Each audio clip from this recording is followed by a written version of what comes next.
الحمد لله نحمده ونستعينه ونستغفره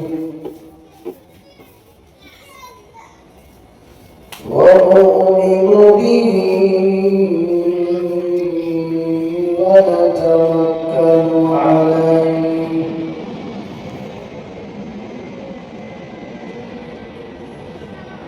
ونعوذ بالله من شرور أنفسنا ومن سيئات أعمالنا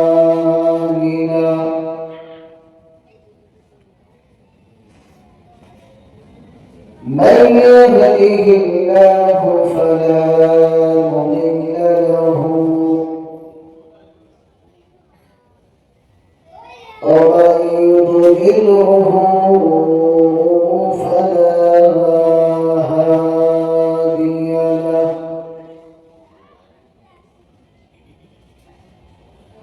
ونشهد أن لا إله إلا الله وحده لا شريك له ونشهد أن محمدا عبده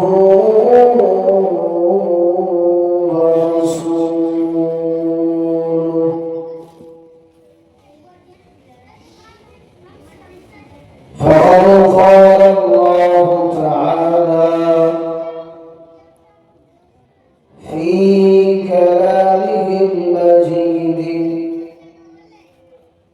والفرقانه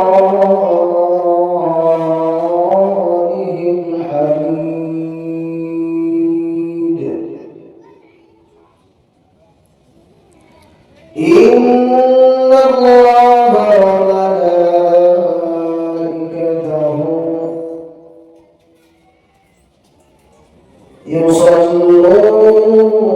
يصلون على النبي يا أيها الذين آمنوا صلوا عليه وسلموا تسليما اللهم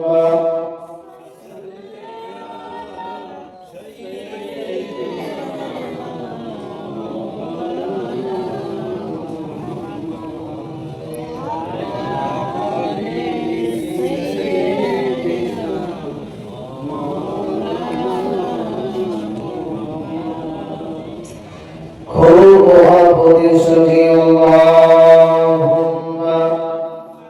صل على سيدنا مولانا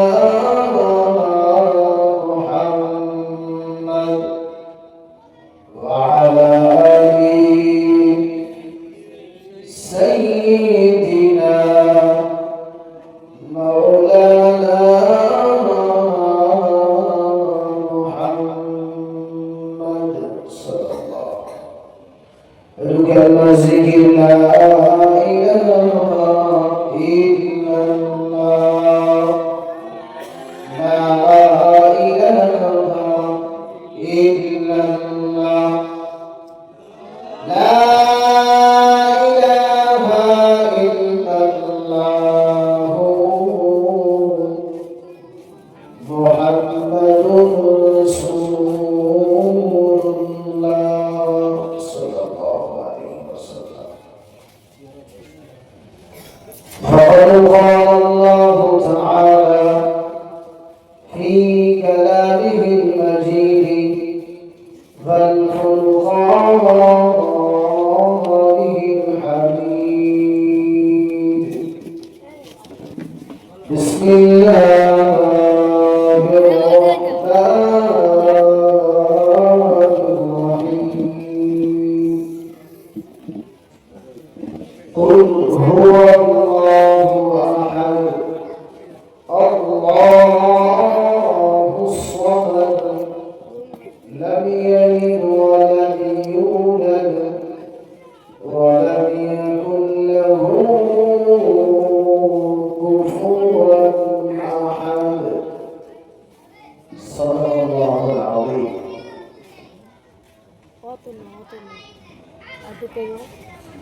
সমস্ত প্রশংসা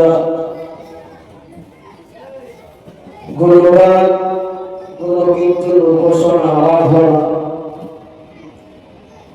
সেই রব্বুল ইজ্জাতের জন্য যিনি এক দ্বিতীয় লা শারীকা লাহ। যে আল্লাহ পাক রব্বুল আলামিন আমার দ্বারা ঈশা নামাজ আদায় করিয়ে নিয়ে এই পবিত্র জান্নাতি মজলিসে বসে কোরআন এবং হাদিসের কথাবার্তা আলাপ আলোচনা করার সাথে সাথে কোরআন এবং হাদিসের কথাবার্তা শ্রবণ করার মতো তৌফিক দান করেছে। সেই রব্বুল ইজ্জাতের দরবারে আমরা শুকরিয়া জ্ঞাপন করি। আমরা সকলে সমস্বরে সম আওয়াজে সমকণ্ঠে উচ্চ আওয়াজে বলি আলহামদুলিল্লাহ। একবার প্রাণ খুলে বলুন আলহামদুলিল্লাহ। তারপরে বলে আমার নবী আপনার নবী সাইয়্যিদুল মুরসালিন খাতামুন নবিয়্যিন নবীদের সরদার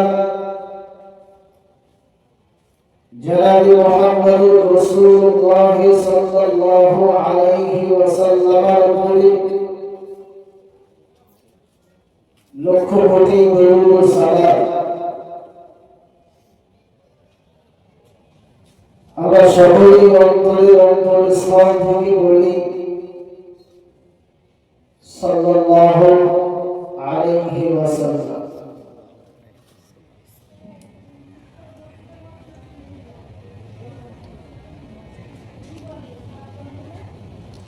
প্রিয় সুধী,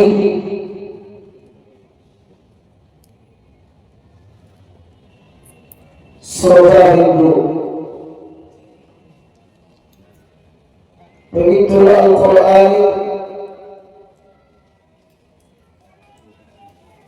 114টি সূরার মধ্যে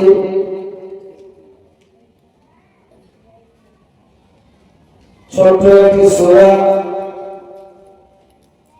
সূরা ইখলাস আপনাদের সম্মুখে উপস্থাপন করেছি।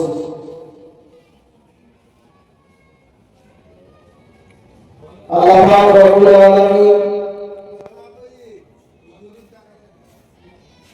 রাজি হয়ে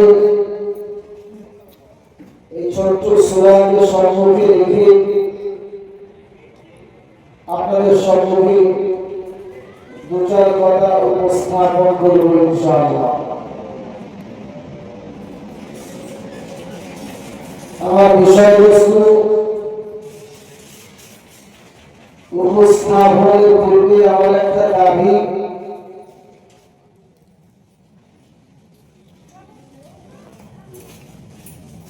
এই পাড়ার যুবক ভাইরা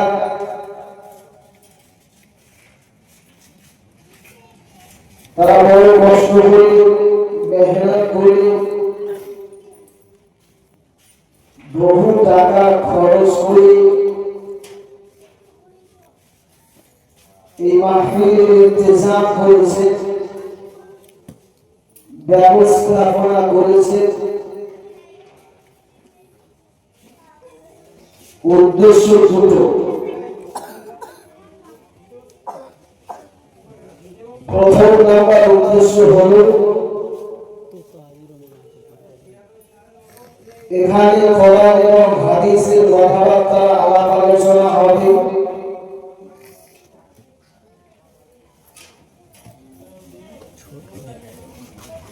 সেখানে কিছু মানুষ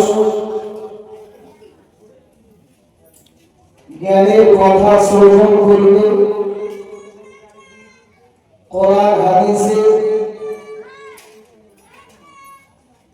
জ্ঞান কিছু সঞ্চয় করবে এবং কিছু মানুষ তার জ্ঞান অনুযায়ী আমল করবে। আর দ্বিতীয় নাম্বার,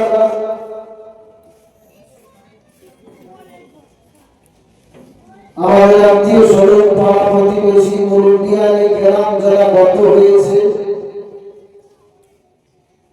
পরলোক গমন করেছে, তাদের রূহের মাগফিরাতের উদ্দেশ্যে সহবাসানি হয়। মূলত এই দুইটি উদ্দেশ্যকে কেন্দ্র করে আজকের মাহফিলের ইন্তজামাত। একদিক দিয়ে মানুষ জ্ঞান অন্বেষণ করবে, বাস্তবে রূপ দেবে, সাথে সাথে আল্লাহ পাক রব্বুল আলামিন এই মাহফিলে বসার কারণে বান্দার জীবনের গুনাহগুলোকে ক্ষমা করবে। অপর দিক দিয়ে আমাদের মুর্দারা, আমাদের পূর্বপুরুষ, আত্মীয় স্বজন পাড়া প্রতিবেশী যারা গত হয়েছে, তাদের নামে সহবাসানি করা হয়। মূলত যদি আমাদের উদ্দেশ্য এটাই থাকে,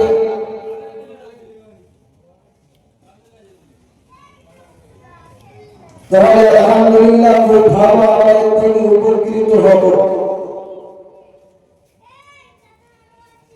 কিন্তু বড় কষ্ট আর পরিত্যাগের বিষয় হল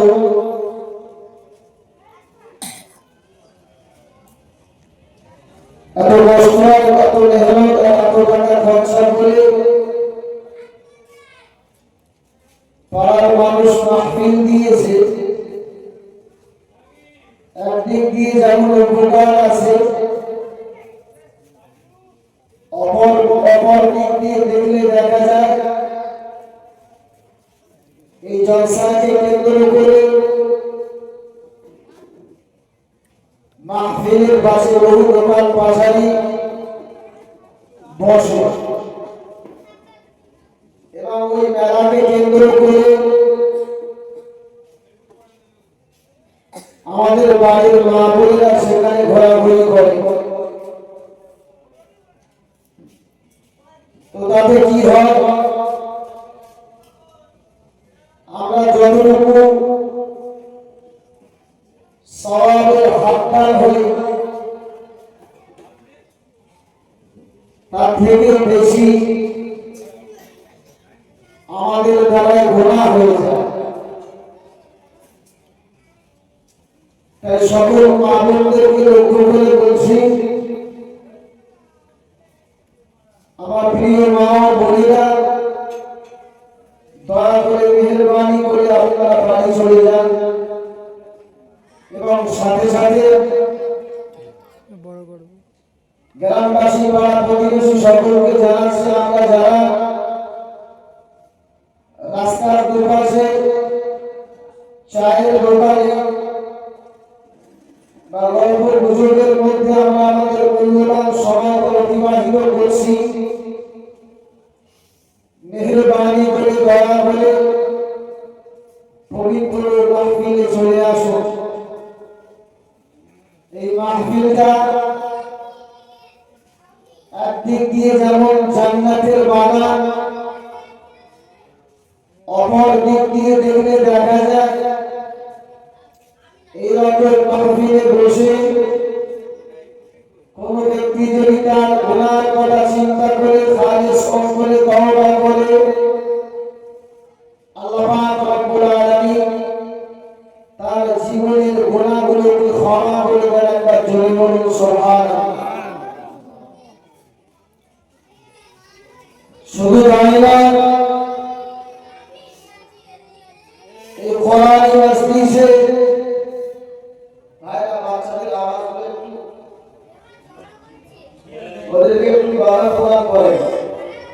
কথা বলতে অসুবিধা হবে। হ্যাঁ, বাচ্চারা তোমরা কথা বলো না, চুপচাপ শ্রবণ করো।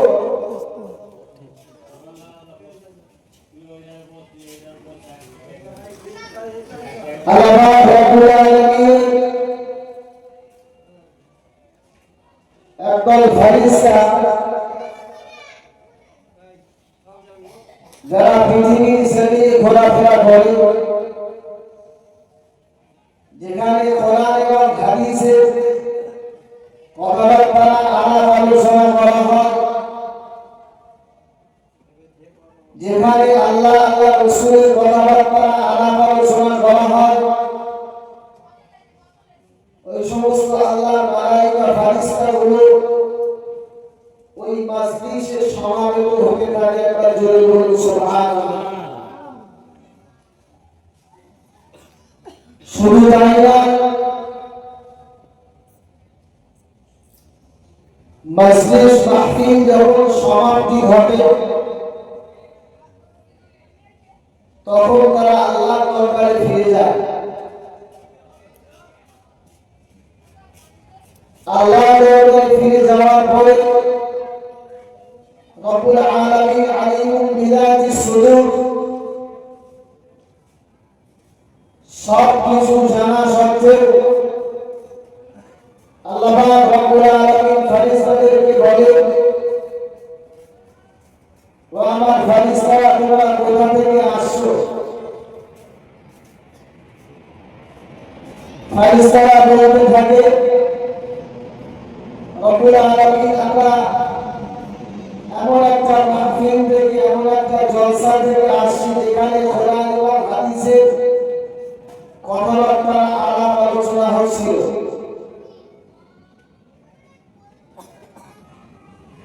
আল্লাহ রাব্বুল আলামিন ওই ফেরেশতাদেরকে লক্ষ্য করে তাদেরকে সাক্ষী রেখে বলে, ওই মাহফিলে যে সমস্ত বান্দা বান্দী ছিল, আমার যে সমস্ত বান্দারা তারা রাত জেগে কোরআন এবং হাদিসের কথাবার্তা শ্রবণ করেছে, আল্লাহ পাক রব্বুল আলামিন ফেরেশতাদেরকে সাক্ষী রেখে বলে, ও ফেরেশতারা তোমরা সাক্ষী থেকে যাও, আমার ওই সমস্ত বান্দাদের জীবনের সাগীরা গুনাহগুলোকে আমি ক্ষমা করে দেব। একবার জোরে বলুন সুবহানাল্লাহ। একবার জোরে বলুন আল্লাহু আকবার। তাই সুবাদে সমস্ত গ্রামবাসী ভাই ও বাবাজিদেরকে আহ্বান করছি, আপনারা যারা এদিকে এদিকে ঘোরাফেরা করছে, বেকার সময় অতিবাহিত করছে, মেহেরবানি করে দয়া করে পবিত্র মজলিসে এসে বসুন।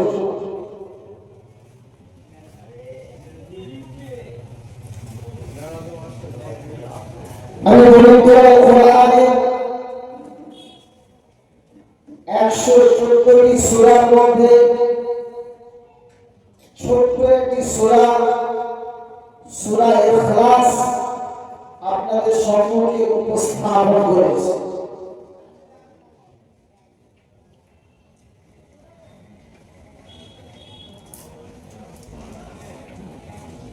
আল্লাহ রাব্বুল আলামিন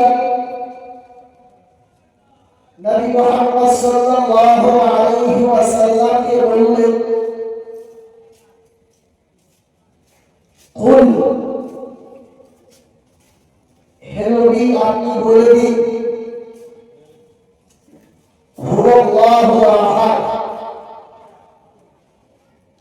আল্লাহ হলেন এক ও অদ্বিতীয়। আল্লাহুস সামাদ, আল্লাহ হলেন অমুখাপেক্ষী।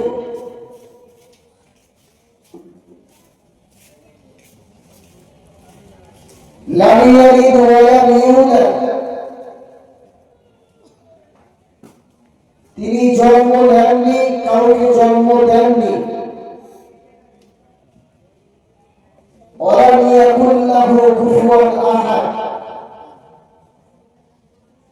তার সমকক্ষ কে হয় না। একবার জোরে বলুন সুবহানাল্লাহ।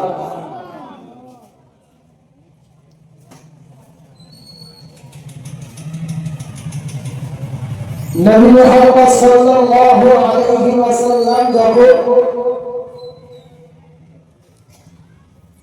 মক্কার জমিনে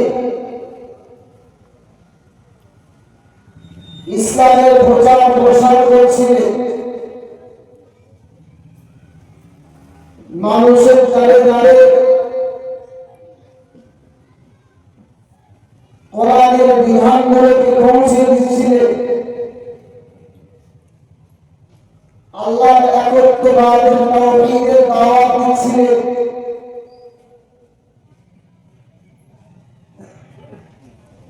মক্কার এক শ্রেণীর মানুষ নবী মুহাম্মদ সাল্লাল্লাহু আলাইহি ওয়াসাল্লামকে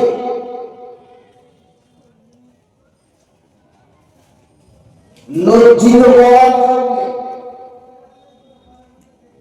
আল্লাহ সম্পর্কে তারা জিজ্ঞাসা করে। প্রিয় সুধী মুসলিয়ানে যারা কথাগুলো খুব ভালোভাবে গভীরভাবে শ্রবণ করুন এবং চিন্তা ভাবনা করুন। আল্লাহ চাইলে শেষ বেশ কিছু জ্ঞান আপনারা জোগাড় করতে পারবেন ইনশাআল্লাহ।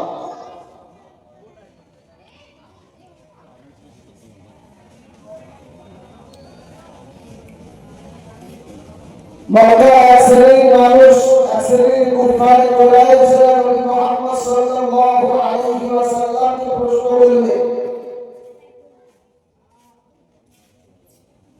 যে তোমার আল্লাহর পরিচয় কি?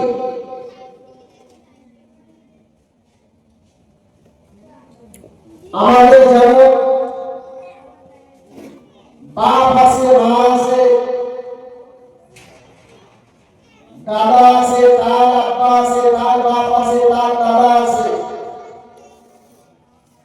এইভাবে আমরা বংশ পরম্পরায় এতদূর পর্যন্ত পৌঁছেছি।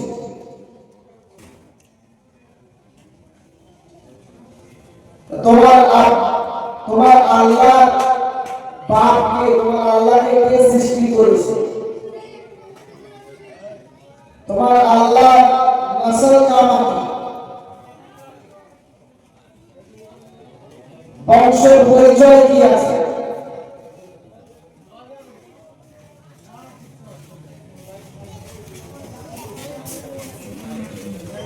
নবী মুহাম্মদ সাল্লাল্লাহু আলাইহি ওয়াসাল্লামকে যখন মক্কার কুফারে কুরাইশরা আল্লাহর বংশধারীরা চাইল, আল্লাহর নসলরা চাইল, ওই সময় আল্লাহ পাক রব্বুল আলামিন সূরা ইখলাস অবতীর্ণ করে নাযিল করে। আল্লাহ পাক রব্বুল আলামিন বলে, কুল হুয়াল্লাহু আহাদ, হে নবী আপনি বলে দিন আল্লাহ এক ও দ্বিতীয়, আল্লাহুস সামাদ, আল্লাহ হলেন অমুখাপেক্ষী, পৃথিবীর সমস্ত সৃষ্টি তার মুখাপেক্ষী, কিন্তু আল্লাহ কারো মুখাপেক্ষী না। জোরে বলুন সুবহানাল্লাহ, জোরে বলুন আল্লাহু আকবার। লাম ইয়ালিদ ওয়া লাম ইউলাদ, তিনি কারোর থেকে জন্ম গ্রহণ করেননি, তিনি কাউকে জন্ম দেননি। ওয়ালাম ইয়াকুল লাহু কুফুয়ান আহাদ, তার সমকক্ষ হয় না। একবার জোরে বলুন সুবহানাল্লাহ।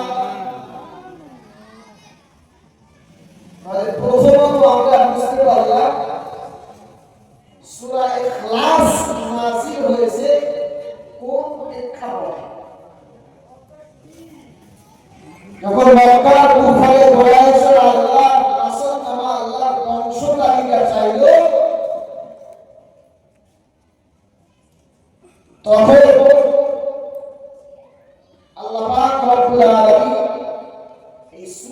ইখলাস নাযিল করেছেন।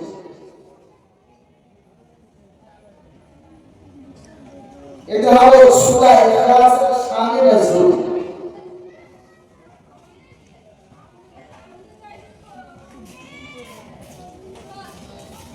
এই সূরা ইখলাস কেউ যদি নিজের জীবনে আমলে নিয়ে আসে,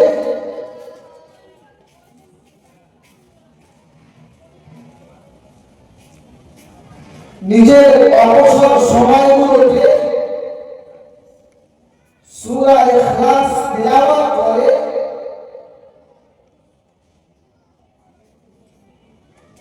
ওই ব্যক্তিটার মৃত্যু কখনো কাফের মুশরিক বেঈমান হয়ে পড়বে না। তার কারণ এই সূরা ইখলাসের মধ্যে আল্লাহর ওয়াহদানিয়াতের ব্যাপারগুলো রয়েছে। একবার জোরে বলুন সুবহানাল্লাহ।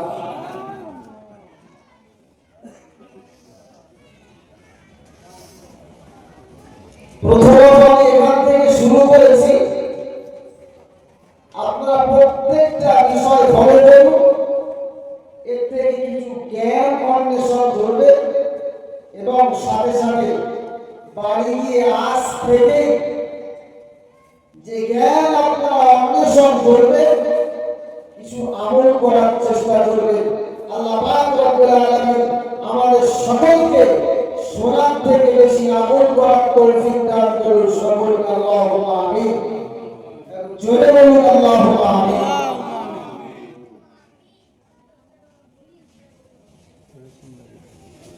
এই সূরা ইখলাসের অনেক ফজিলত রয়েছে।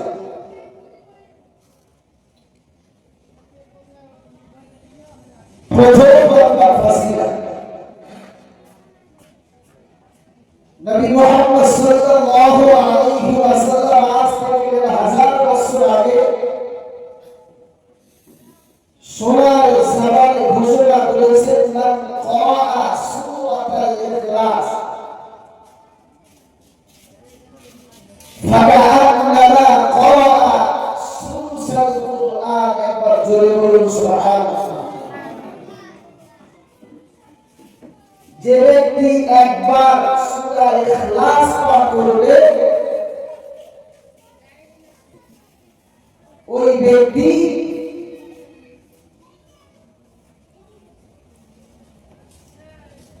তিন ভাগের এক ভাগ তথা 10 পারা কোরআন তেলাওয়াত করলে যে সওয়াব হবে, একবার সূরা ইখলাস পাঠ করলে ওই ব্যক্তির আমলে ততটা সওয়াব লিপিবদ্ধ করা হবে। জোরে বলুন সুবহানাল্লাহ।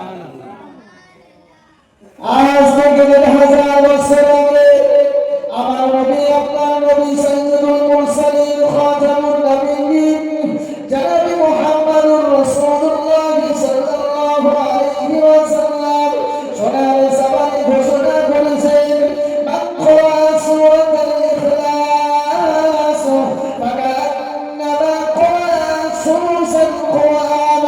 যে ব্যক্তি সূরা ইখলাস একবার তেলাওয়াত করবে, একবার পাঠ করবে, নবী মুহাম্মদ সাল্লাল্লাহু আলাইহি ওয়াসাল্লাম বললেন ওই ব্যক্তিটা যেন 10 পারা কোরআন তেলাওয়াত করেছে।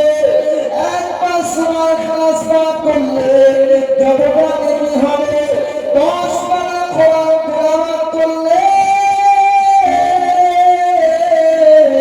যতটা নেকি হবে, একবার সূরা ইখলাস পাঠ করলে ওই ব্যক্তির আমলে তত, ওই ব্যক্তির আমলনামায় ততটা নেকি প্রদান করা হবে। একবার জোরে বলুন সুবহানাল্লাহ। নবী মুহাম্মদ সাল্লাল্লাহু আলাইহি ওয়াসাল্লামের হাদিস অনুযায়ী আমরা জানতে পারি, বুঝতে পারি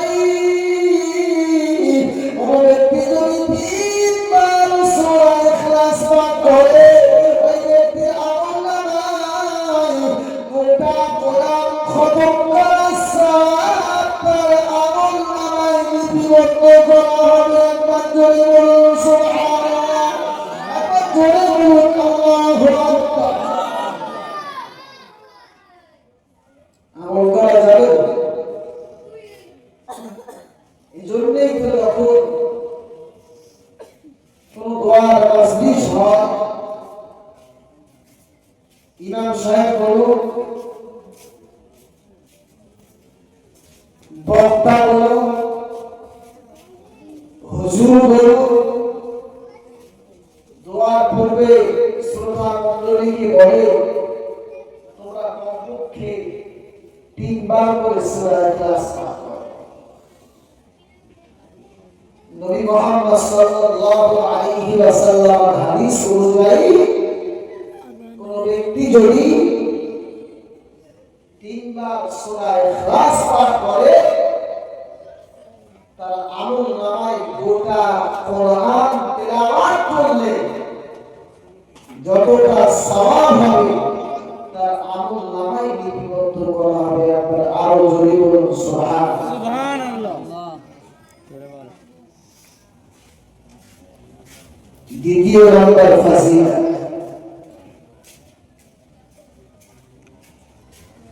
সূরা ইখলাস পাঠ করি যে ব্যক্তি সূরা ইখলাসের আমল করবে পৃথিবীর জমিনে বহু ক্যাটাগরির মানুষ আছে, বহু শ্রেণীর মানুষ আছে। আমার আপনার পরিচয় পরিচিতি পৃথিবীর জমিনে খুব বেশি না থাকে,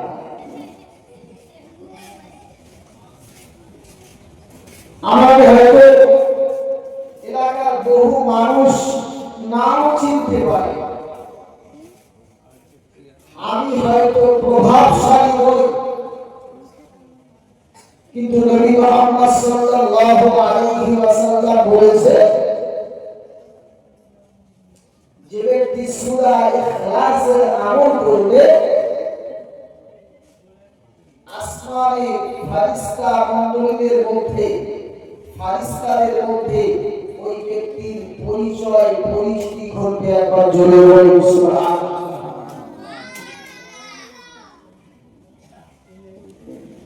এক তারিখে নবী মুহাম্মদ সাল্লাল্লাহু আলাইহি ওয়াসাল্লাম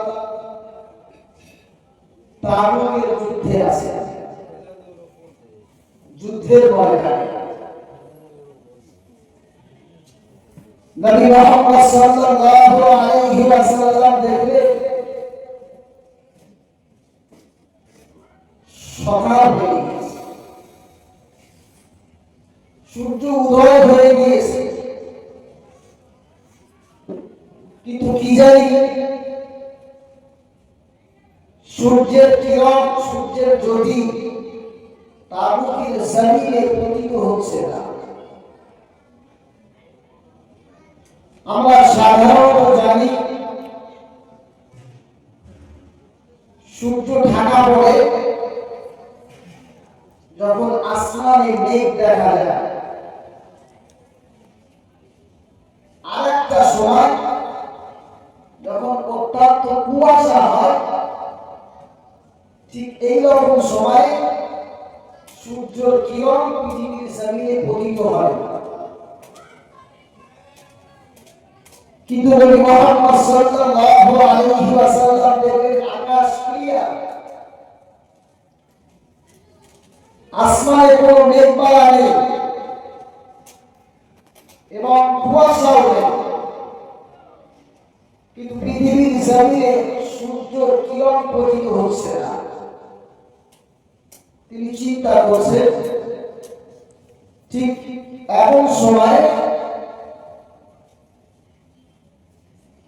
হযরত জিবরাইল আলাইহিস সালাতু ওয়াস সালাম নবী মুহাম্মদ সাল্লাল্লাহু আলাইহি ওয়াসাল্লামের কাছে উপস্থিত।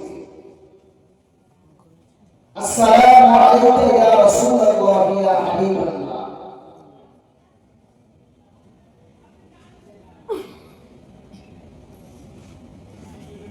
নবী মুহাম্মদ সাল্লাল্লাহু আলাইহি ওয়াসাল্লাম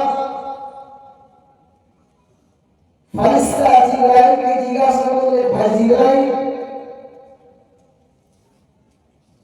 আমরা সাধারণত জানি পৃথিবীর জমিনে তখন সূর্যের কিরণ প্রতিফলিত হয় না যখন আসমানে মেঘমালা থাকে অথবা কুয়াশা।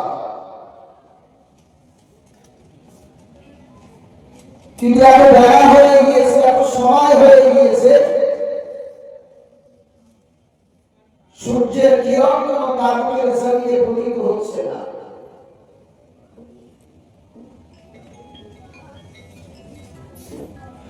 ওই সময় হযরত জিবরাইল আলাইহিস সালাতু ওয়াস সালাম বললেন, ইয়া রাসূলুল্লাহ, ইয়া হাবিবাল্লাহ, ইয়া রাসূলুল্লাহ, ইয়া হাবিবাল্লাহ, আপনি যখন তাবুকের সাবিলে যুদ্ধের জন্য রওনা হয়েছেন, মদিনার সাবিলে আপনার একজন প্রিয় সাহাবী ছিল হযরত মুআবিয়া ইবনে মুআবিয়া, তিনি অসুস্থ ছিলেন। হযরত মুআবিয়া ইবনে মুআবিয়া রাদিয়াল্লাহু তাআলা আনহু ইন্তেকাল করেছেন, আর তার জানাজার নামাজের জন্য আসমান থেকে 70,000 ফেরেশতার নুজুল ঘটেছে। আমাদের সুবহানাল্লাহ।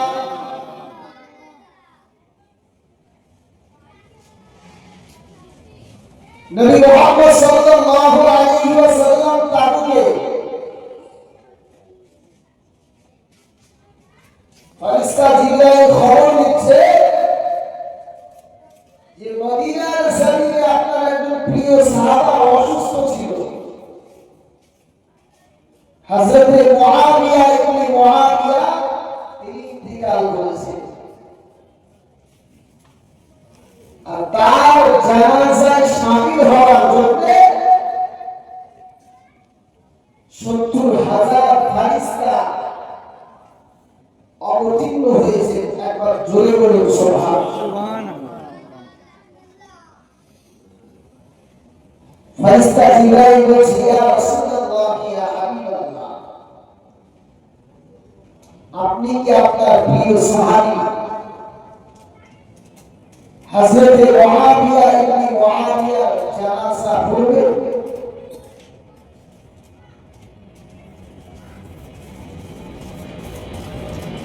আল্লাহ রাসূল সাল্লাল্লাহু আলাইহি ওয়াসাল্লাম বললেন,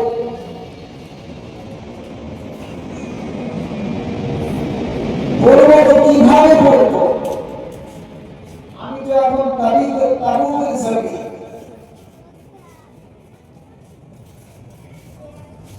ফেরেশতা জিবরাইল বললেন, ইয়া রাসূলুল্লাহ, আপনি আগে বলুন পড়বেন কিনা। ব্যবস্থাপনায় জিবরাইল, একবার জোরে বলুন সুবহানাল্লাহ।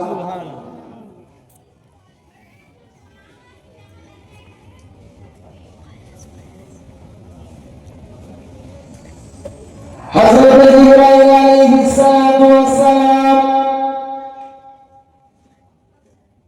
নবী মুহাম্মদ সাল্লাল্লাহু আলাইহি ওয়াসাল্লাম কে বললেন, ইয়া রাসূলুল্লাহ, ইয়া হাবিবাল্লাহ, আপনি জানাজা নামাজ পড়ার জন্য তৈরি হন। এমন অবস্থায় হযরত জিবরাইল আলাইহিস সালাতু ওয়াস সালাম তাবুকের জমিনে দুটি পলক মারল, সাথে সাথে তাবুক থেকে মদিনার জমিন পর্যন্ত সমস্ত পর্দাগুলো উঠে গেল। নবী মুহাম্মদ সাল্লাল্লাহু আলাইহি ওয়াসাল্লাম হযরত মুআবিয়া ইবনে মুআবিয়া রাদিয়াল্লাহু তাআলা আনহুর লাশ সচক্ষে দেখে জানাজার নামাজ আদায় করলেন। একবার জোরে বলুন সুবহানাল্লাহ।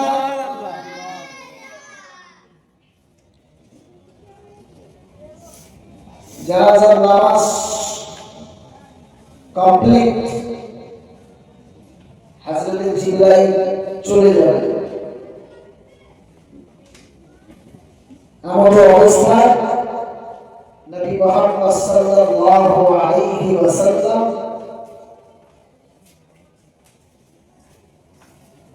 জিবরাইলকে ডাকলেন। মানে জিবরাইল একটা কথা, একবার দুরূদ শরীফ পড়ে, আল্লাহুম্মা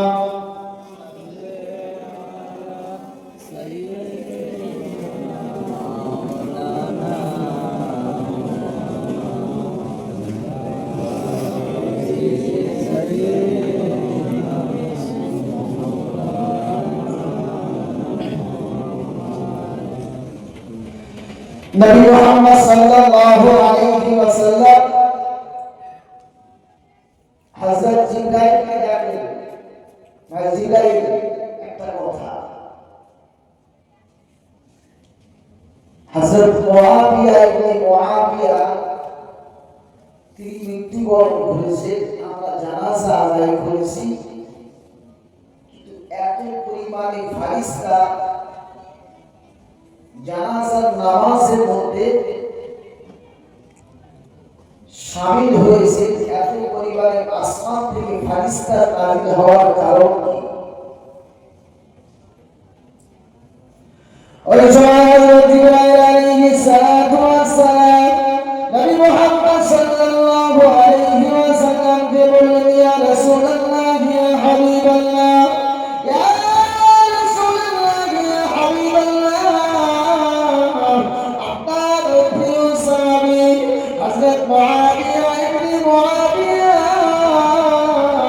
তার জীবন দশায়, তার জীবনে অতিরিক্ত পরিমাণে সূরা ইখলাস পাঠ করতে লাগলেন। বলুন সুবহানাল্লাহ। ও মুমিনা ভাইরা, মাথায় রাখুন, হযরত জিবরাইল আলাইহিস সালাতু ওয়াস সালাম নবী মুহাম্মদ সাল্লাল্লাহু আলাইহি ওয়াসাল্লামকে বললেন, ইয়া রাসূলুল্লাহ, ইয়া হাবিবাল্লাহ, অতিরিক্ত পরিমাণে আপনার সাহাবী হযরত মুআবিয়া ইবনে মুআবিয়া সূরা ইখলাস পাঠ করাকে ভালোবেসেছিলেন বলে আল্লাহ পাক রব্বুল আলামিন তার জানাজায় ৭০,০০০ ফারিস্তা প্রেরণ করেছিলেন। বলুন সুবহানাল্লাহ, আরো জোরে বলুন সুবহানাল্লাহ।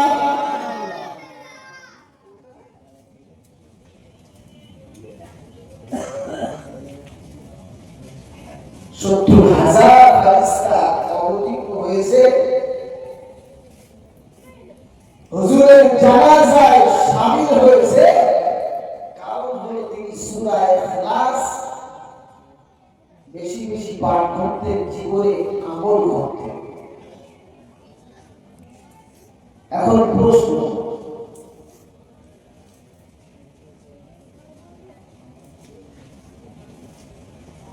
ফারিস্তা মণ্ডলী কি মৃত্যুবরণ করেছে?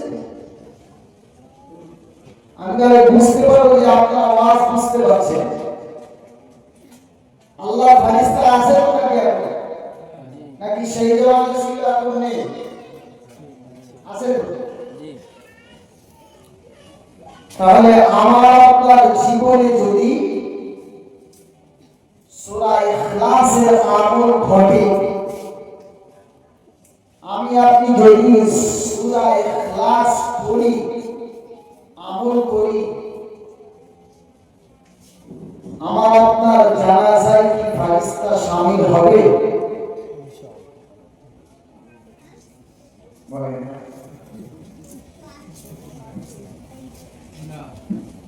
কেন?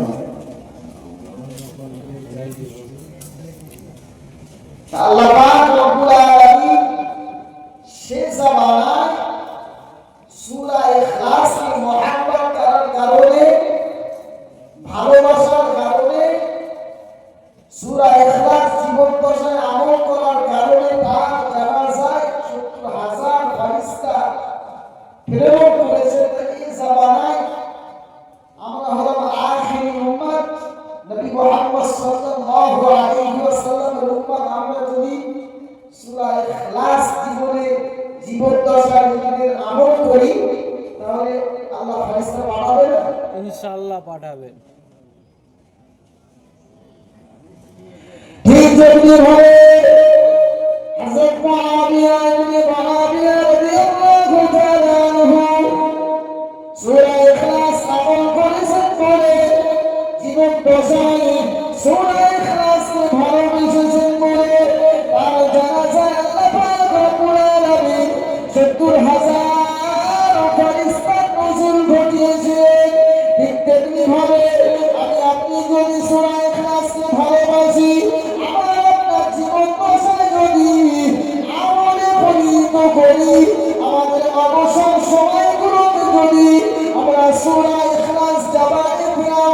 করতে থাকি। বিশ্বাস করুন নবী মুহাম্মদ সাল্লাল্লাহু আলাইহি ওয়াসাল্লাম সোনার জবানে ঘোষণা করেছেন, ওই ব্যক্তি যদি সূরা ইখলাস আমল করে, ওই ব্যক্তির যখন মৃত্যু হবে, ওই ব্যক্তি যখন মারা যাবে, ঠিক যেমনি ভাবে হযরত মুআবিয়া ইবনে মুআবিয়া রাদিয়াল্লাহু তাআলা আনহুর জানাজায় আল্লাহ পাক রব্বুল আলামিন ৭০,০০০ ফেরেশতা প্রেরণ করেছিলেন। আমি আপনি যদি মারা যাই, আমাদের জীবন দশায় যদি সূরা ইখলাসের আমল থাকে, আল্লাহ পাক রব্বুল আলামিন আমাদের জানাজায় ফেরেশতা প্রেরণ করবেন। একবার জোরে বলুন সুবহানাল্লাহ। জোরে বলুন সুবহানাল্লাহ। জোরে বলুন আল্লাহু আকবার।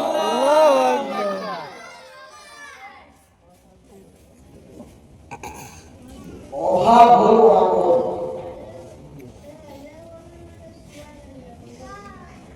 অভাব হলো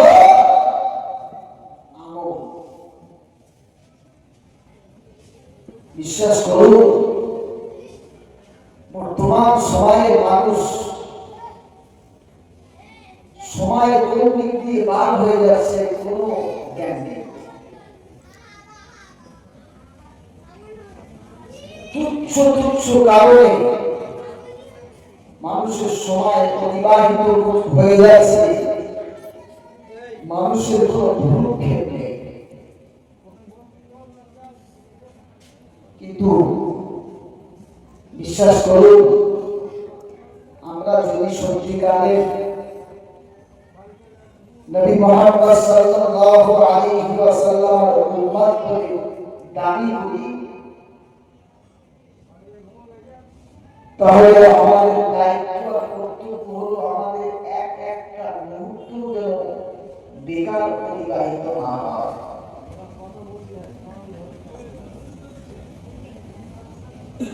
সূরা ইখলাসের আরো একটি ফজিলত শুনুন।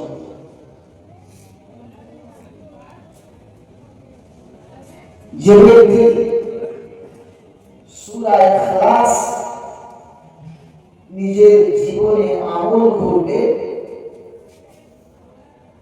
আল্লাহ পাক রব্বুল আলামিন জান্নাতের মধ্যে ওই ব্যক্তির জন্য একটা প্রাসাদ নির্মাণ করে দিবেন। একবার জোরে বলুন সুবহানাল্লাহ।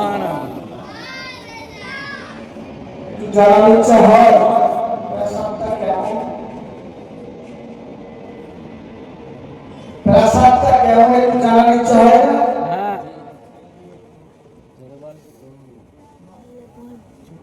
প্রাসাদ অট্টালিকা যে আল্লাহ পাক রব্বুল আলামিন বানাবেন, তার এক একটি তলা এই পৃথিবীর জমিনের উপরে। একবার জোরে বলুন সুবহানাল্লাহ। আসমান এবং জমিনে যে জায়গা রয়েছে, তার এক একটি তলার মধ্যে কতটা জায়গা আছে। একবার জোরে বলুন সুবহানাল্লাহ। এই বিরাট প্রাসাদ আমাদের জন্য আল্লাহ পাক রব্বুল আলামিন জান্নাতের মধ্যে নির্মাণ করবেন, যদি আমি আপনি আমার জীবনে আপনার জীবনে যদি সূরা ইখলাস আমলে আনতে পারি।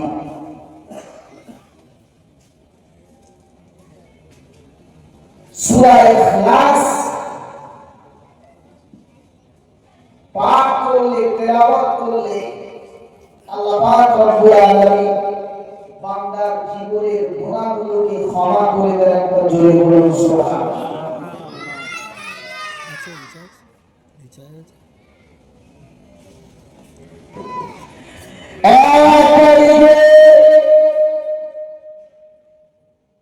আমার নবী আপনার নবী দুনিয়ার বাদশা হাবিবুল্লাহ জনাব মুহাম্মদুর রাসূলুল্লাহ সাল্লাল্লাহু আলাইহি ওয়াসাল্লাম মসজিদে নববীর মধ্যে প্রবেশ করছেন।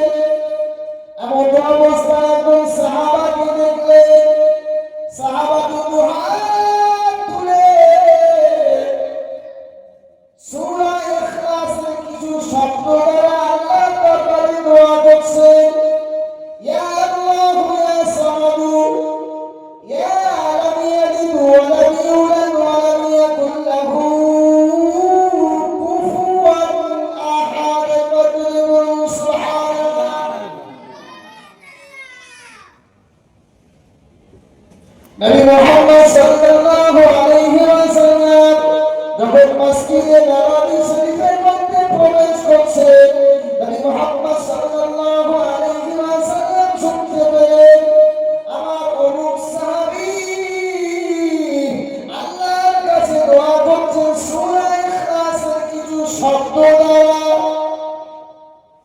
নবী মুহাম্মদ সাল্লাল্লাহু আলাইহি ওয়াসাল্লাম এই দোয়া শুনে ওই সাহাবীর জন্য দোয়া করলেন, গফারাল্লাহু লাক, গফারাল্লাহু লাক, গফারাল্লাহু লাক। আল্লাহ পাক তোমাকে ক্ষমা করে দিয়েছে। ও সাহাবী, আল্লাহ পাক তোমাকে ক্ষমা করে দিয়েছে, আল্লাহ পাক তোমাকে ক্ষমা করে দিয়েছে। এইভাবে তিনবার সাহাবীকে বললেন। এই হাদিস দ্বারা আমরা জানতে পারি, কোন ব্যক্তি যদি সূরা ইখলাসের আমল করে, কোন ব্যক্তি যদি সূরা ইখলাস আমল করে, আল্লাহ পাক রব্বুল আলামিন এই ব্যক্তির তামাম জীবনের গুনাহগুলোকে ক্ষমা করে দেবেন। একবার জোরে বলুন সুবহানাল্লাহ, আরো জোরে বলুন সুবহানাল্লাহ, একবার জোরে বলুন আল্লাহু আকবার।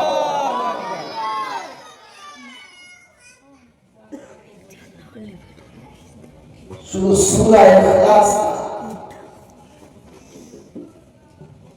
বহু কিছু আছে।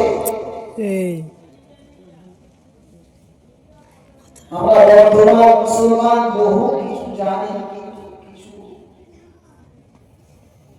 আমল করতে আমাদের বড় কষ্ট। একবার জোরে জোরে জোরে জোরে আল্লাহুম্মা সাল্লি আলা সাইয়্যিদিনা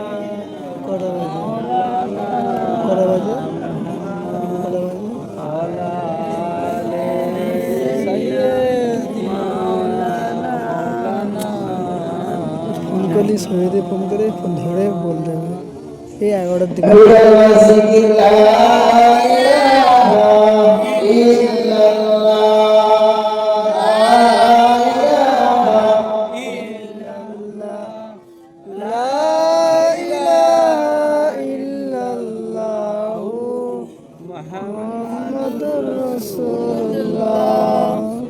أسمع المالك جي الله، زمين المالك جي الله، حياة المالك جي الله، موت المالك جي الله، لا إله إلا الله،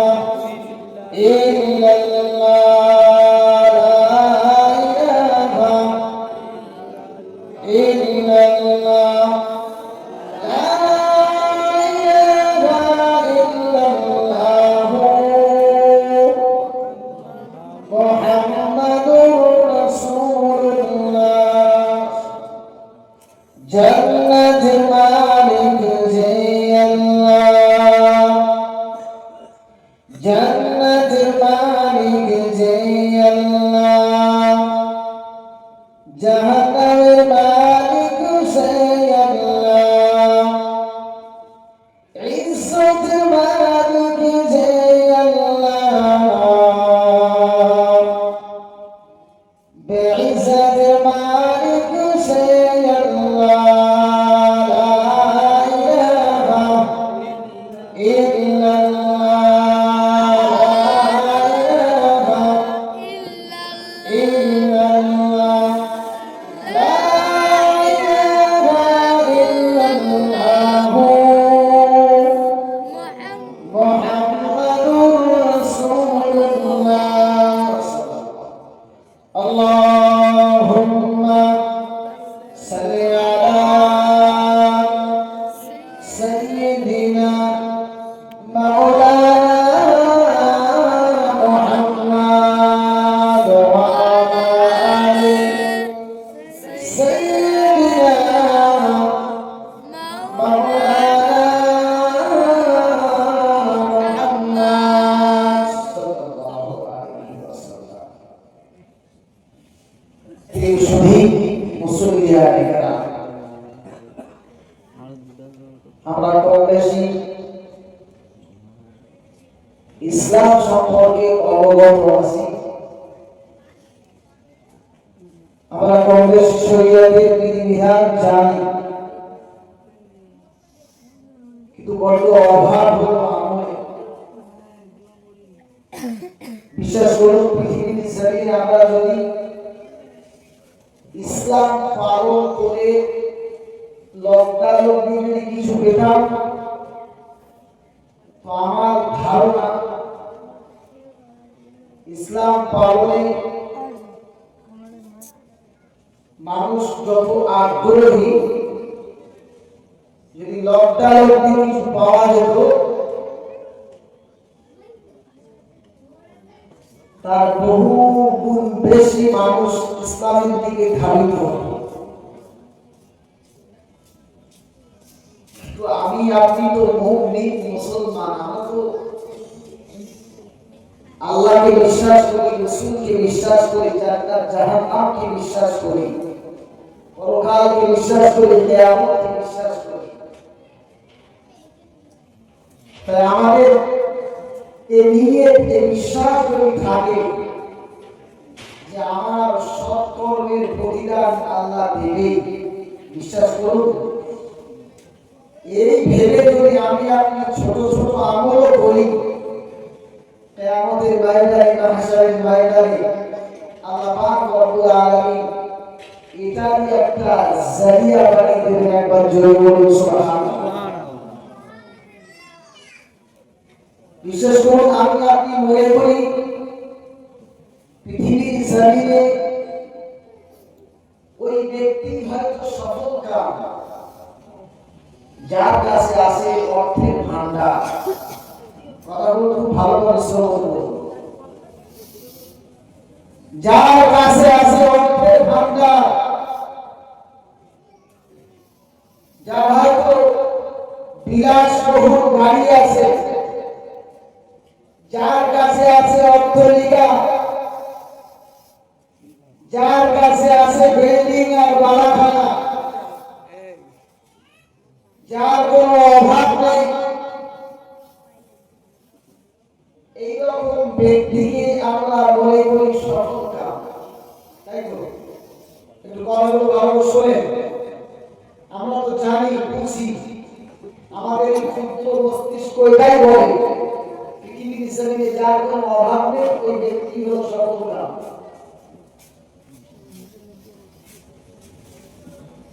কিন্তু আল্লাহ পাক রব্বুল আলামিন বলেন না,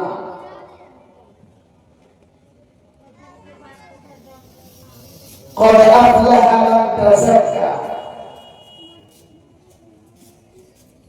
وذكر اسم ربه فصلى।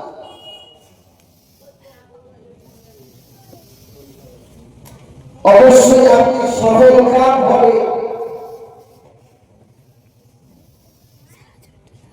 যদি রবের নাম, প্রভুর নাম আমার আপনার জবানে আমরা জপতে থাকি এবং পাঁচ ওয়াক্ত নামাজ আমার আপনার জীবন দর্শনের আসে।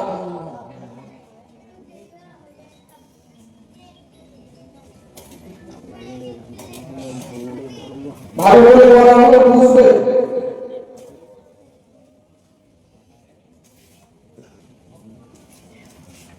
ওই ব্যক্তি যে পৃথিবীর জমিনে পৃথিবীর সমস্ত ধনভাণ্ডার তার হাতে,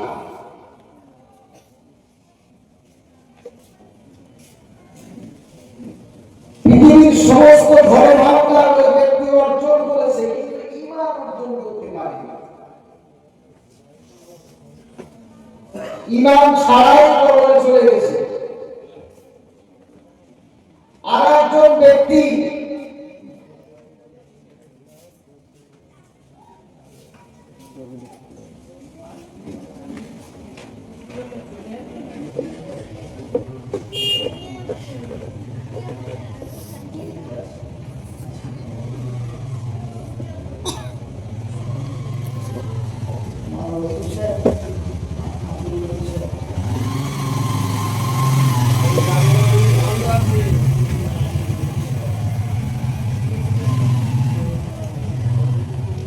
মাওলানা আব্দুল হামিদ সাহেব আমার পরবর্তী বক্তা এসে গিয়েছেন। একবার জোরে ঘোষণা করে নারায়ে তাকবীর, জোরে জোরে নারায়ে তাকবীর।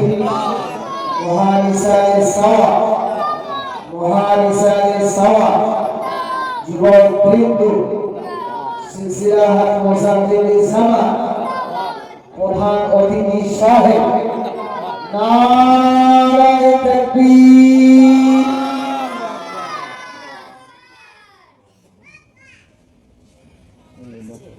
কথা বলে একটু খেয়াল করো। একজন ব্যক্তি পৃথিবীর সমস্ত ধনভাণ্ডার অর্জন করেছে, কিন্তু ঈমান অর্জন করতে পারে না। বেঈমান কবরে চলে গেছে। আর একজন ব্যক্তি পৃথিবীর কোন সামুদ্রিক সে অর্জন করতে পারেনি, একটা কানা করিও না, কিন্তু ঈমান দিয়ে পৃথিবীর জমিন ত্যাগ করেছে। একটু বলবেন এই পৃথিবীর সম্পত্তি কালকে আমাদের ময়দানে মাহশারের ময়দানে তার কি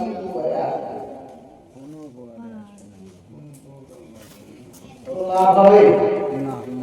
এই পৃথিবীর ধনভাণ্ডার অর্জন করতে গিয়ে আমরা ভাইয়ের হককে ফাঁকি দিচ্ছি, পিতার মাতার সাথে দুর্ব্যবহার করছি। এই পৃথিবীর জমিনে আমরা পৃথিবীর ধনভাণ্ডার অন্বেষণ করার জন্য মানুষের সাথে মিথ্যা কথা বলছি, মানুষকে কষ্টদায়ক কথাবার্তা বলছি, মানুষকে হত্যা করছি, মানুষের সাথে চিটিংবাজি করছি। বিশ্বাস করুন, আপনি যেভাবে কামাচ্ছেন আমাদের ময়দানে মাহশারের ময়দানে আপনার প্রত্যেকটা মুহূর্তের জবাব লাগবে। আপনার ধনভাণ্ডার কোনো কাজে আসবে না। আমি বলিনি, আল্লাহ পাক রব্বুল আলামিন পবিত্র কালামুল্লাহ শরীফে বললেন, ইয়াওমা লা ইয়ানফা'ু মালুন ওয়ালা বানুন ইল্লা মান আতাল্লাহা বিকলবিন সালিম। বলুন সুবহানাল্লাহ। পৃথিবীর জমিনে আপনি পৃথিবীর ধনভাণ্ডার অর্জন করেছেন, আপনি আপনার স্ত্রীকে খুশি করেছেন জায়েজ পন্থায়, উপার্জন করেছেন হারাম পন্থায়, মানুষের সাথে কুব্যবহার করেছেন, ভাইয়ের হককে ফাঁকি দিয়েছেন, তারপরে আপনি হয়েছেন পৃথিবীর একজন প্রতাপশালী ব্যক্তি। কিন্তু না না না, কাল কিয়ামতের ময়দানে মাহশারের ময়দানে আপনার এই ধনভাণ্ডার কোনো কাজে আসবে না, আপনার সন্তান সন্ততি কোনো উপকারে আসবে না। আল্লাহ পাক রব্বুল আলামিন বলেন, ইয়াওমা লা ইয়ানফা'ু মালুন ওয়ালা বানুন ইল্লা মান আতাল্লাহা বিকলবিন সালিম। ওই ব্যক্তি সফল কাম হবে, ওই ব্যক্তি মুক্তি পাবে যে ব্যক্তি কিনা পৃথিবীর জমিন থেকে একটা নির্মল নিষ্পাপ অন্তর আল্লাহর দরবারে উপস্থাপন করতে পারবে। একবার জোরে বলুন সুবহানাল্লাহ, আরো জোরে বলুন সুবহানাল্লাহ, জোরে বলুন আল্লাহু আকবার। পৃথিবীর জমিনে নাজায়েজ পন্থায় আপনার স্ত্রীর মুখে হাসি ফোটানোর জন্য ভাইয়ের হককে ফাঁকি দিয়েছেন, বোনের সাথে সম্পর্ক বিচ্ছিন্ন করেছে, পিতা মাতার সম্মুখে গলা উঁচু করে ভুরু কুঁচিয়ে চক্ষুকে লাল করে কথাবার্তা বলেছে পৃথিবীর জমিনে কিছু উপার্জন করার জন্য। বিশ্বাস করুন, আপনার অন্তর খারাপ হয়ে গেছে। যদিও আপনি পাঁচ ওয়াক্ত নামাজি, আপনি রোজাদার, আপনি যাকাত প্রদান করেন, আপনি হজ করেছেন পাঁচবার, কোনো কাজে আসবে না। আল্লাহ পাক রব্বুল আলামিন বলেন, ইয়াওমা লা ইয়ানফা'ু মালুন ওয়ালা বানুন। পৃথিবীর ধনভাণ্ডার আমি চাই না,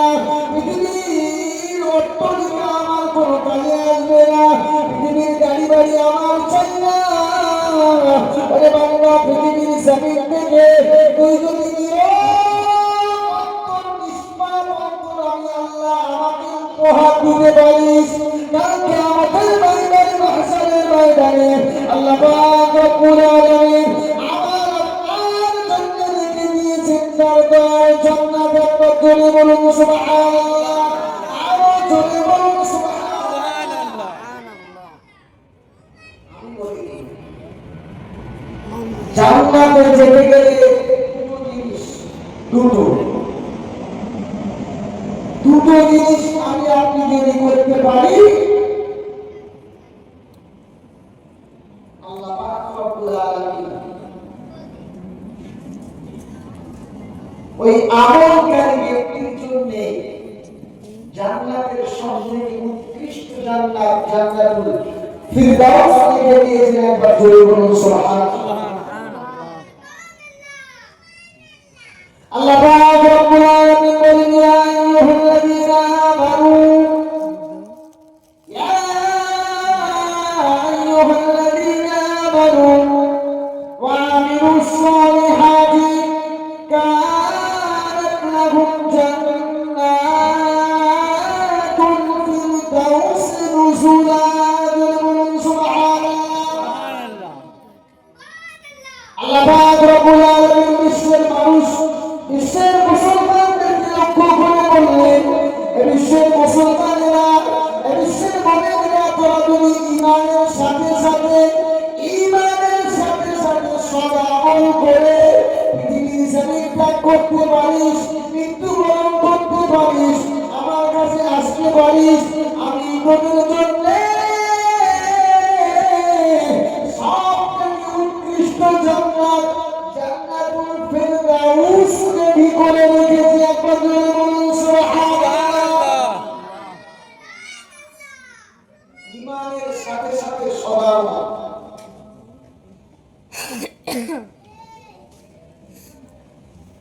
আল্লাহ আপনার এই বাহ্যিক কিছুই দেখবেন না, আপনার খুব সুন্দর চেহারা,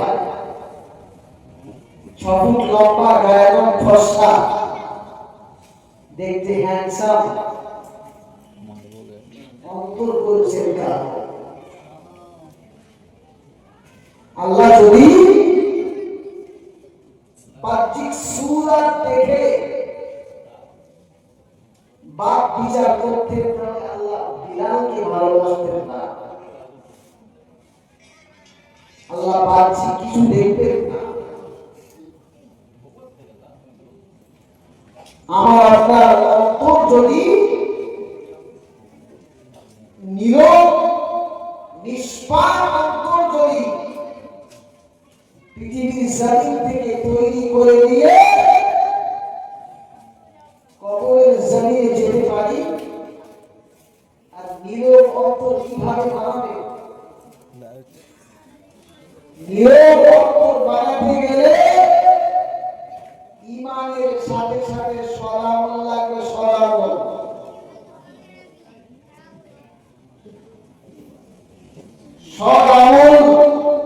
সদামলটা কি?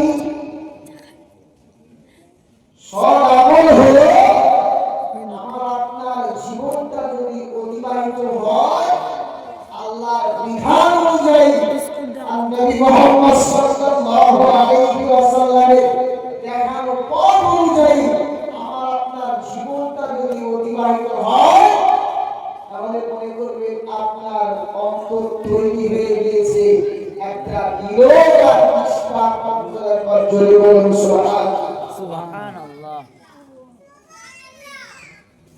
আর এই নীরব অন্তর যদি আল্লাহকে উপহার দিতে পেরেছি, আল্লাহ বলে, ইয়া আইয়ুহাল্লাযীনা আমানু ওয়া আমিলুস সালিহাতি কানাত লাকুম জান্নাতুল ফিরদাউস নুজুলা।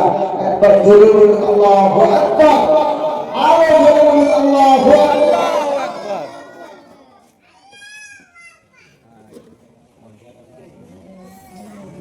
তাহলে নীরব অন্তর তৈরি করার চেষ্টা থাকবে ইনশাআল্লাহ। আমরা যারা এখনো 5 ওয়াক্ত নামাজের ভাগ খাই না,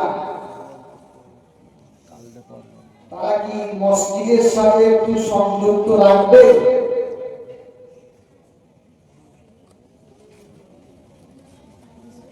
আমাদের, আমি আমার পাড়ার কথা বলি, আপনার পাড়ার কথা বলবো না, আমার পাড়া শ্রেণীর মুসল্লি আছে। কয় শ্রেণী? 3 শ্রেণী। এক শ্রেণীর মুসল্লি আলহামদুলিল্লাহ তারা বাজামাত 5 ওয়াক্ত নামাজ পড়ে। আরেক শ্রেণীর মুসল্লি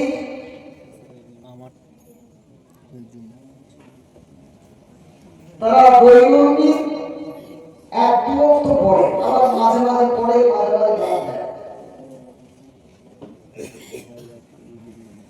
আরেক শ্রেণীর যুবক মুসল্লি আছে, তারা সপ্তাহে 2 রাকাত নামাজ পড়ে। সপ্তাহে জুমা 2 রাকাত। ওই পরে ইমাম সাহেব কবুলা মুনাজাত করবে, মুনাজাত ভেঙে যেটা আপনারা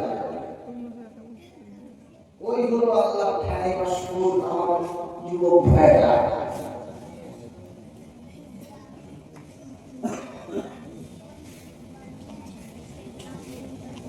কিন্তু এই জ্ঞানটা করে না, এই চিন্তা ভাবনা করে না। আমি কালকে ছিলাম কিশোর, আজকে হয়েছে যুবক, এরপরে বাবা হয়ে যাব, দাদা হয়ে যাব, কখন চলে যাব, সময় চলে যাবে। নবী মুহাম্মদ সাল্লাল্লাহু আলাইহি ওয়াসাল্লাম আজ থেকে 1000 বছর 1500 বছর আগে ঘোষণা করেছে, সোনার সমানে তিনি বর্ণনা করেছে, আউয়ালু মা ইউহাসাবু ইয়াউমাল কিয়ামাতি সলাহ। কাল কিয়ামতের ময়দানে, মাহশারের ময়দানে বান্দাকে প্রথম হিসাব নিকাশ করা হবে, সেটা হলো নামাজের।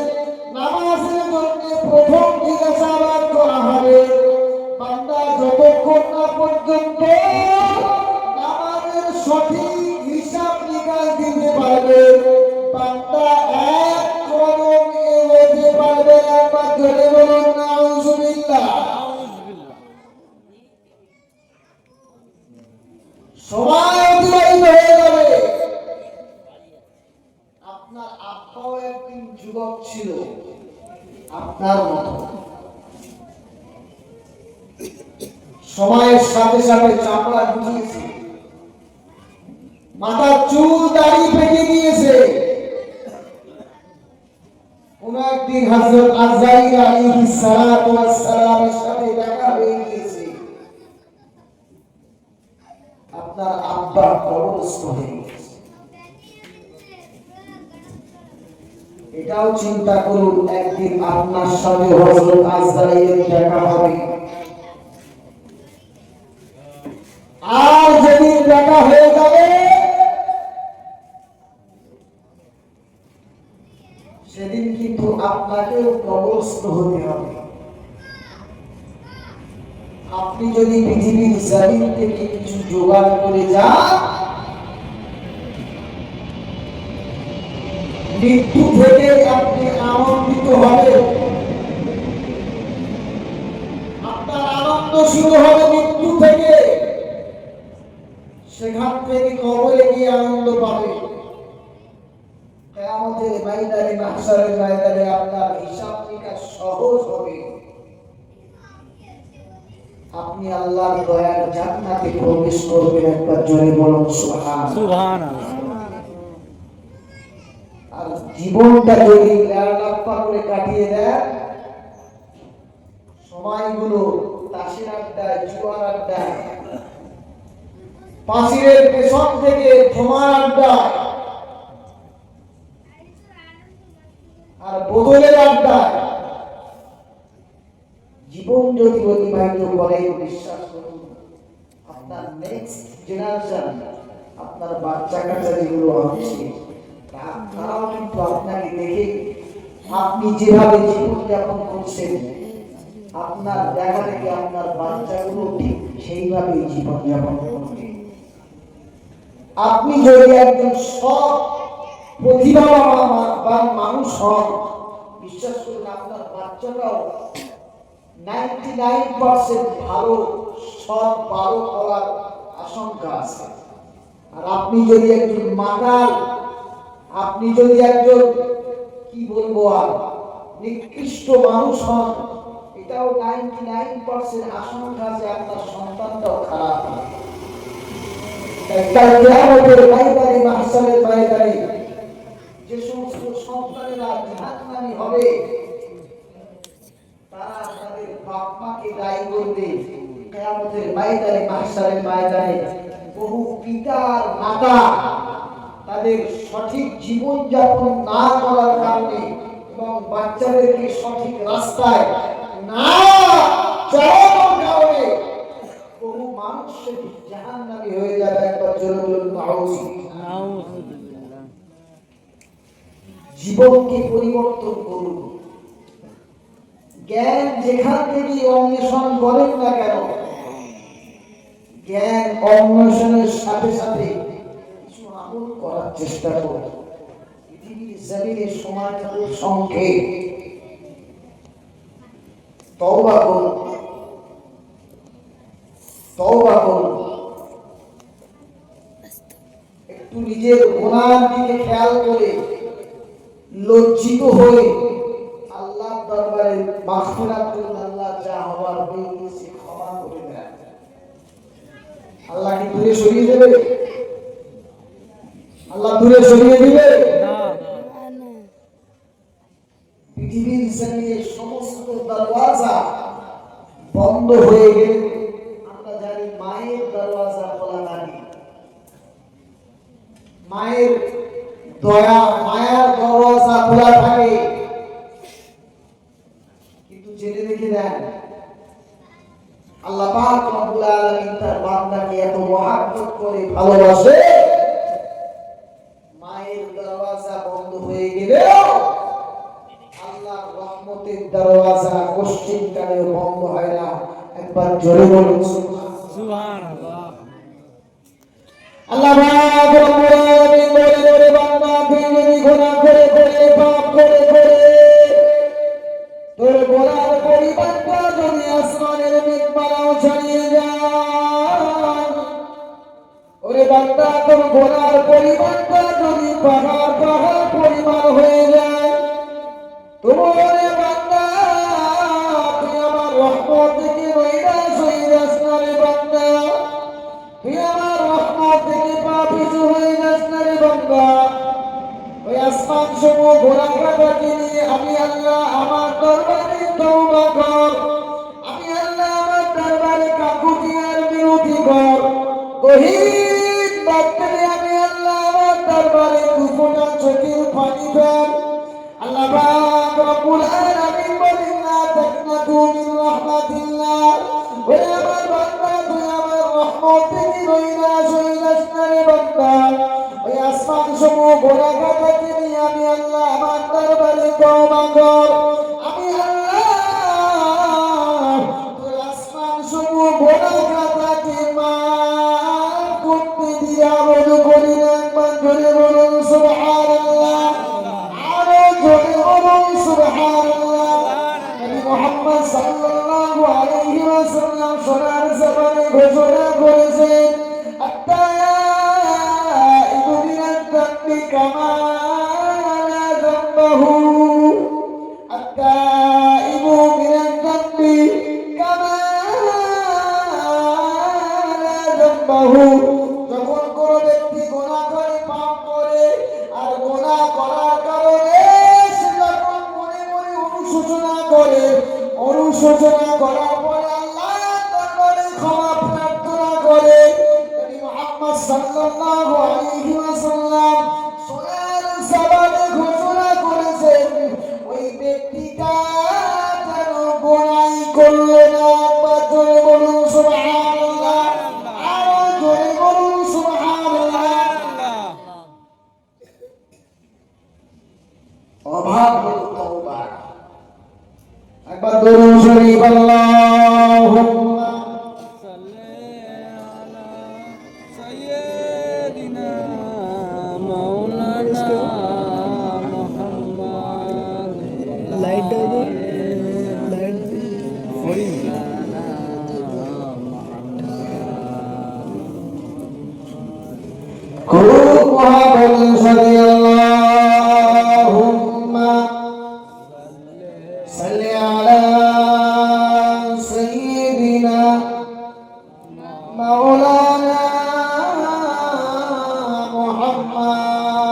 وعلى آله سيدنا مولانا محمد मददगार किसी का रसूल खुदा हो उसे और हिम्मत का परवाह क्या है मदद को चले आएंगे कमली वाला डूबते डूबते ही समझ जाएगा अल्लाहुम्मा सल्ली अला मौलाना मुहम्मद व अला आलिहि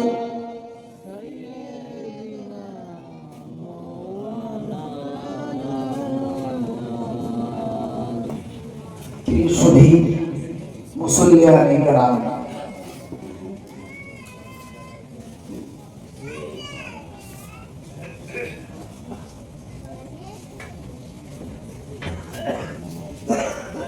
হুজুর এসে গিয়েছে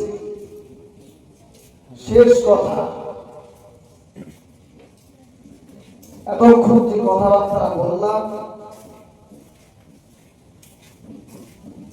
কথার মধ্যে মূল বিষয় হলো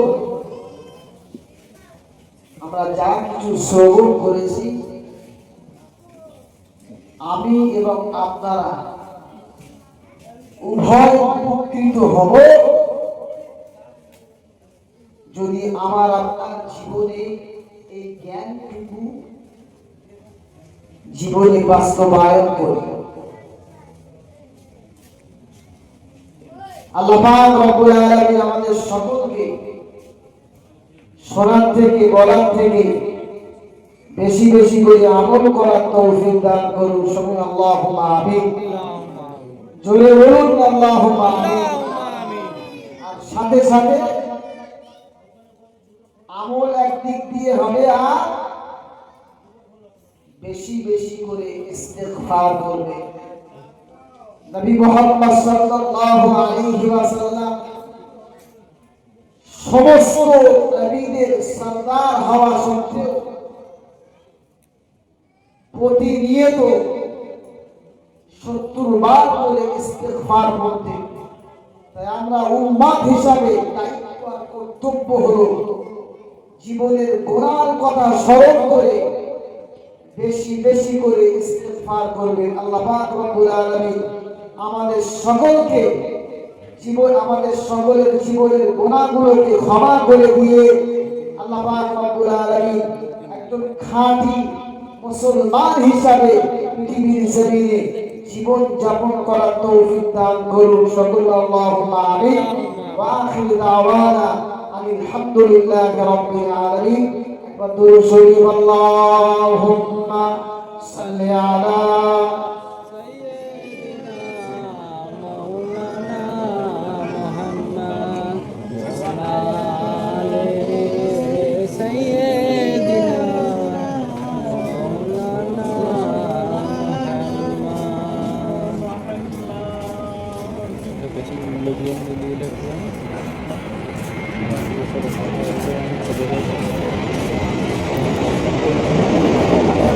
अस्सलामु अलैकुम व रहमतुल्लाहि ताआला व बारकातुहू।